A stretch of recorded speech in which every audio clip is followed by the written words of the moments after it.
नमस्कार। आप सुन रहे हैं ओयारी बामसिलर और आज प्रस्तुत हैं हम आपके सामने एक हमारी पुरानी पोइम के साथ जो हमने लिखी थी 13 जुलाई 2022 को। तो इस पोइम के बारे में थोड़ा हम आपको इंट्रो दे देते हैं कि ये किस बारे में है। तो ये है राधा और मीरा के बारे में। मीनवाइल हम एक ऐसी परिस्थिति में हैं जब हम प्रेम में हैं, मतलब हमें किसी ऐसे व्यक्ति से प्रेम हुआ है जो अनजान होते हुए भी अनजान नहीं है। मतलब ऐसा ही होता है, व्यक्ति अनजान होता है पर हमें महसूस नहीं होता कि वो अनजान है। तो हम एक किसी सिचुएशन में फंसे हुए हैं कि हम प्यार में पड़ गए हैं और फिर जो अंदर की चीज़ें हैं, थोड़ी थोड़ी हैबिट्स की बात नहीं चल रही है यहाँ पे, एक बाहरी जो चीज़ें हैं और अंदरूनी मिक्सअप है थोड़ा सा। बट मैंने जो जिस चीज़ को लेकर ये पोइम चालू की थी, एज यू ऑल नो कि हम राधा कृष्ण हैं, दोनों को बहुत मानते हैं। हमारे अगर प्रेम को लेकर कहें, उसको लेकर कि वो एक प्योरेस्ट फॉर्म है लव का, बोथ ऑफ देम। तो मैंने जिसको माना है राधा है वो, बिकॉज कृष्णा तो ठीक है, वो तो सब कुछ कर लेते हैं, बिकॉज इज अबाउट गॉड, सो वो तो सब कुछ कर सकते हैं। But I consider most love is about Radha. So because भगवान जो रहते हैं वो सबके बारे में सोचते हैं, पर जो प्रेमी जो रियलिटी में प्रेम करेगा वो खुद इंटरनली, खुद पर्सनली ज़्यादा खुद के बारे में, दुख के बारे में सोचता है। क्योंकि अगर तो इन चीज़ों को छोड़ते हैं, मेरी बात तो ये थोड़े डिफ़िकल्ट पजलिंग है हो जाता। तो हम चालू करते हैं हमारी पोइम के बारे में। तो हमने ये पोइम लिखी थी एक पॉइंट आउट करके कि राधा और मीरा को, मीनवाइल जिस तरह है वो अपने जैसे कृष्ण को पाने के लिए, उनके दर्शन के लिए आतुर रहती हैं। तो इसमें दर्शन के लिए आतुरता की कोई बात नहीं, बट जो सेंस उठाता पोइम का वो इन दोनों से ही उठाता। तो सिचुएशन हमने ऐसी क्रिएट हुई थी जिसकी वजह से हमने ये लिखा है। तो सुनते हैं इसमें, मतलब कि हमने एकदम प्रेजेंट से लिया है इसको। मीनवाइल कुछ चीज़ें थी जो उस पोइम को क्रिएट कर रही थी खुद ही, तो हमने बस उसको पिरोया है कुछ शब्दों के धागों में। तो सुनते हैं हमारे इस पोइम को। वो राधा और मीरा सी होने लगी थी। और ये सिचुएशन इस बारे में है कि ऐसा होता है कि कभी फैमिली प्रेशर या फिर कुछ भी चीज़ें हो सकती हैं, बट हम क्या होता है कि हमने भी ये देखा है कि बहुत सी चीज़ें होती हैं जो हमको पसंद होती हैं, पर हम हर एक चीज़ को पा नहीं सकते, हम हर चीज़ को खरीद नहीं सकते, या फिर हम चीज़ को हर एक इंसान को या फिर किसी को भी अपने पास नहीं रख सकते। तो हम खुद चाहते हैं कि हम यहाँ पर क्विट कर दे। जैसे कि कौन बनेगा करोड़पति में जब हमको पता होता है कि हम ये गेम अच्छे से आगे नहीं बढ़ा पाएंगे, तो हमको एक मौका मिलता है क्विट करने का, तो हम वहाँ पे क्विट कर देते हैं। तो इसमें भी हम यहाँ पे लव को क्विट कर देंगे, ठीक है, अब हम इसको आगे नहीं बढ़ने देंगे। तो सिचुएशन होगी चालू। हम इसको ना पुराने दौर की कोई पोइम की तरह नहीं ले जाने वाले हैं कि हाँ कोई ऐतिहासिक या वैसी थी। मैं इसको एकदम प्रेजेंट टाइम में ही रखूँगी, because I don't think that love is about old. नहीं, I think it is about new thing. Meanwhile, जैसे कि हम सृजन को मानते हैं, सृजन मतलब कि हर वक्त जब कुछ सृजन करना ही है, अब नई चीज़ों में चाहे हो विकास जैसे होता है, विकास होता है, अब वो पुराना या नया नहीं होता है, वो विकास होता है। तो मतलब कि जो हमेशा नया ही चाहेगा या अच्छा ही चाहेगा, बढ़ेगा ही हमेशा। तो ये भी है लव। मीनवाइल हमेशा कुछ ना कुछ उसकी पढ़ते वो आएंगी निकल के, और हमेशा आपको कुछ ना कुछ नया उसमें देखने को मिलेगा, जैसे हम प्रकृति में देखते हैं वैसा। तो हम इसमें यह है कि हम इसको पुराने दौर के बारे में नहीं बता रहे हैं, हम नए दौर के बारे में बता रहे हैं। तो ये दौर है अभी का, क्योंकि हमने सुना है बहुत ही बार, जब हम लव के बारे में सुनते हैं, प्यार के बारे में सुनते हैं, तो हमको हमेशा ही अच्छा लगता है mostly, because I love actually love. हम प्रेम को ही प्रेम करते हैं। सो हम उसकी रिस्पेक्ट करते हैं, इसलिए, है ना। तो चालू करते हैं इस पोइम को बिना देरी किए हुए, क्योंकि हम वैसे ही बहुत बकवास कर चुके हैं, जैसे हम बहुत बातें पहले भी कर चुके हैं। तो हम शुरू करते हैं इस पोइम को जो आप सुनने वाले हैं। वो राधा और मीरा सी होने लगी। हाँ, आज के दौर में भी कान्हा मिले थे, फिर आज कोई राधा मीरा बनी थी। आज के दौर में भी कान्हा मिले थे, फिर आज कोई राधा मीरा बनी थी। इश्क उसका हदें पार कर चला था, जिस्म से नहीं रूह से नाता हुआ था। अक्सर खोई रहती थी धुन में और ख्यालों में। महाशय कहते थे, क्या तुम हमको चाहने लगी हो? बातों का सिलसिला रातों रात चला था। ये बातों का सिलसिला चलने की बात यह है कि जब अभी प्रेजेंट टाइम में जब होता है तब चैटिंग्स होती हैं, जब मोस्टली रात में ही करते हैं सब, तो फिर बस वही बात लिखी गई है इसमें। बातों का सिलसिला रातों रात चला था, वो भी क्या दिन था जब तबीयत का भी हौसला हिला था। उस आसान कलाकारी पर भी संभलने लगी थी नाजुक सी जान, फिर एक मासूम जवान होने लगी थी। अब जब थोड़ा कुछ होने लगा होगा तो फिर वो जो इमोशंस उठते हैं, फीलिंग्स फॉर समवन, तो वो सिलसिला हुआ चालू। नाजुक सी जान फिर एक मासूम जवान होने लगी थी। हम यहाँ पर लड़की की बात कर रहे हैं, ये पोएम बॉयज़ के बारे में नहीं है। मीनवाइल ये सिचुएशन लड़की की है। वो पागल नादान वो राह तकने लगी थी, थकन में भी पहाड़ों को चढ़ने लगी थी। वो पागल नादान निर्बुद्धि सी होने लगी थी। मोहब्बत की चाशनी तैयार होने लगी थी। दूरी कोसों की नहीं, बात पर्दे की होती है। चेहरे पर नहीं लिखा है सोच किसकी बेपाक होती है। तभी तो बातें छिपाने लगी थी, खुद ही कहानी बनाने लगी थी। अब इसमें ये जो बात कही गई है, इसका मतलब ये है कि जब हम किसी को अपनी फीलिंग्स बता नहीं पाते, मीनवाइल हमारे पास ऐसा कोई नहीं होता जब हम इसको ये बातें शेयर कर पाएँ, तो फिर ये चीज़ लिखी गई है कि हम फील तो बहुत सारी चीज़ें कर रहे हैं, पर हमको ऐसा पर्सन नहीं मिल रहा है कि हम इसको जिसको को बता दें यार ऐसा ऐसा है। तो वो बातें चल रही है और समझ आ रहा था क्या ज़रूरी है, पर वो दीवानी सी इबादत सी करने लगी थी। करीब नहीं जाना करते दिल से सोचने वाले, वाकिफ थी पर नज़रअंदाज करने लगी थी। उसको पता था कि हो सकता है इसमें अगर मैं ज़्यादा मतलब हमको ये सिचुएशंस हमें हमेशा पता रहती हैं, हम हमेशा इतने अवेयर हैं हम कि हमको पता रहता है ये चीज़ सही नहीं है, पर फिर भी हम हैबिचुअल होते हैं उस चीज़ को करने के लिए।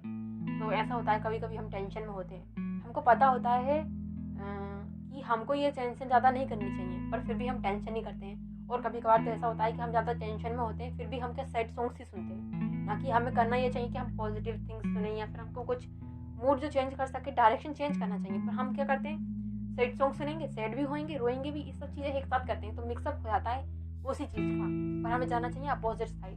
तो फिर ऐसा ही हो रहा है कि उसको थोड़ा डिस्ट्रैक्ट होना चाहिए, उसको लग रहा है कि यहाँ पे थोड़ा गलत चल रहा है, पर वो फिर भी वो उस चीज़ में घुस रही है, क्योंकि वो इमोशंस जब लेके चलते हैं साथ में तो वो ढेर सारा जो पूरी जब तक बाढ़ नहीं छोड़ देते तब तक चलते ही रहते हैं। ऐसा है उनका कुछ तो है। समझ आ रहा था क्या ज़रूरी है न, पर वो दीवानी सी इबादत सी उसकी करने लगी थी। करीब नहीं जाना करते दिल से सोचने वाले, वाकिफ थी पर नज़रअंदाज करने लगी थी। वो उसे मांगने और छोड़ने की दुआएं दोनों ही साथ करने लगी थी। अब ये इसलिए कर रही है क्योंकि उसको पता है कि यह सही नहीं है, या फिर ऐसा होता है कि हम सिचुएशन दोनों चाहते हैं।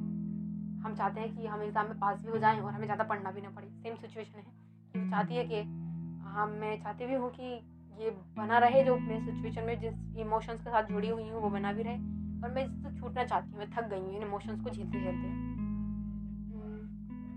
समंदर की लहरें बहा ले गई सब, समंदर की लहरें बहा ले गई सब, ज़माने से डर के भूले तो फिर भी यादों का बस्ता संजोने लगी थी। अब हुआ यूँ कि फिर डर लगने लगा उसे कि हाँ ये गलत है, सबको पता चलेगा ऐसा वैसा, फिर 17 बातें होंगी, इससे अच्छा मैं इसको यहीं कट कर देती हूँ किसी को बिना बताए। ज़माने से डर के भूले तो फिर भी भूल गई वो, चलो इसको यहीं स्टॉप करते हैं। हमने ये देखा है कि मोस्टली ये सुना है या फिर जिनसे भी हमने जाना है, वो चीज़ें स्टार्ट होती हैं खुद से, ख़त्म होती हैं खुद से। अगर हम मान लेते हैं तो वो वहीं ख़त्म हो जाती हैं, और नहीं मानते तो फिर वो चलती रहती हैं। तो उसने ख़त्म कर दिया, ठीक है, अब हमें रिस्क वगैरह नहीं करना है, ठीक है, हम संभलना चाहते हैं, पर फिर भी यादों का अवस्था संजोने लगी थी। जितनी बची थी उनको सहज के वो रख रही थी, क्योंकि वो उसके लिए कीमती थी। सुना और देखा करती थी किससे उसी के, खुली आंखों से हंसने और रोने लगी थी। अब अक्सर ऐसा होता है कि हम लोगों को छोड़ना चाहते हैं, भूलना चाहते हैं, पर क्या होता है कि मेमोरी में तो फिर भी रहते ही हैं, कभी ना कभी आ जाता है याद कोई, फिर अच्छी बातें याद आती है तो हंसते हैं, और नहीं होनी कमी महसूस होती है तो हम रोते हैं। तो खुली आंखों से हंसने और रोने लगी थी। मीनवाइल सपने देख रहे हैं और फिर हंस रहे हैं, रो रहे हैं, ये चीज़ें हैं। और वो कभी रुक्मणी नहीं बनी थी, वो राधा और मीरा सी होने लगी। यादों का अवस्था संजोने लगी थी, सुना और देखा करती थी किससे उसी के, खुली आंखों से हंसने और रोने लगी थी। वो कभी रुक्मणी नहीं बनी थी, वो राधा और मीरा सी होने लगी थी, वो राधा और मीरा सी होने लगी थी।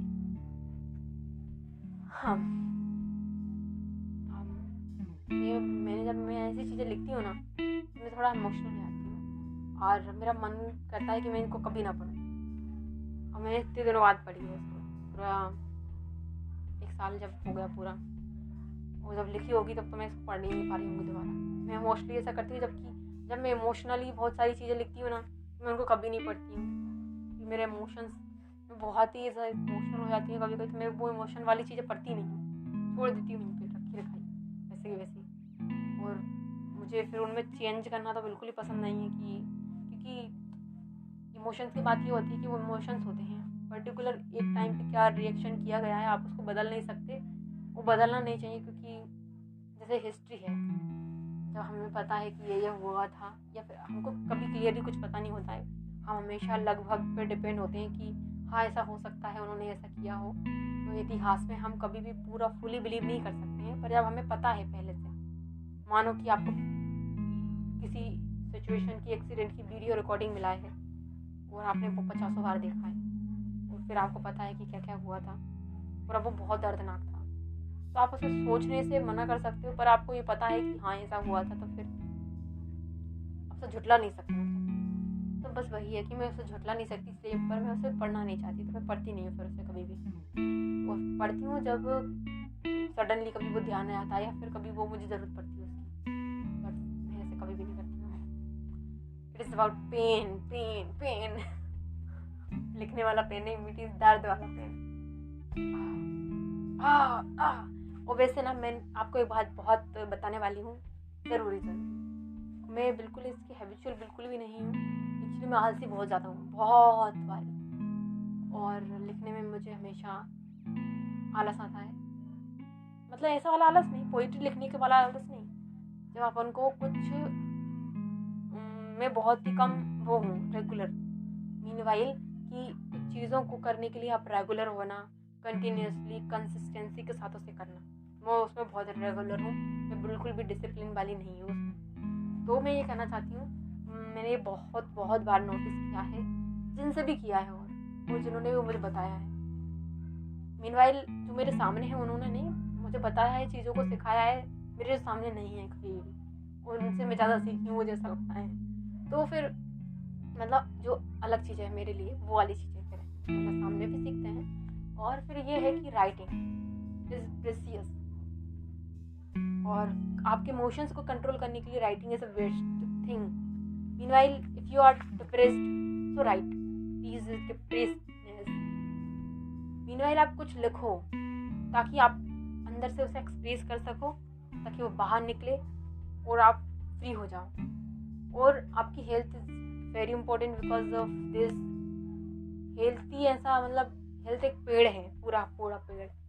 अगर आप उसको अच्छा नहीं रखोगे तो ना उसमें फल आएंगे, ना फूल आएंगे, ना ही उसकी पत्तियां जो हैं वो हरी भरी अच्छी स्वस्थ रहेंगी। क्योंकि पेड़ अगर सही टाइम पे सब कुछ नहीं लेगा, सही इमोशंस अपने में इनपुट नहीं करेगा, सही खाना नहीं खाएगा, पानी नहीं मिलेगा, हवा नहीं मिलेगी, तो फिर वो जो चीज़ें हैं वो गड़बड़ हो जाएंगी। हमारी हेल्थ ही वेल्थ है।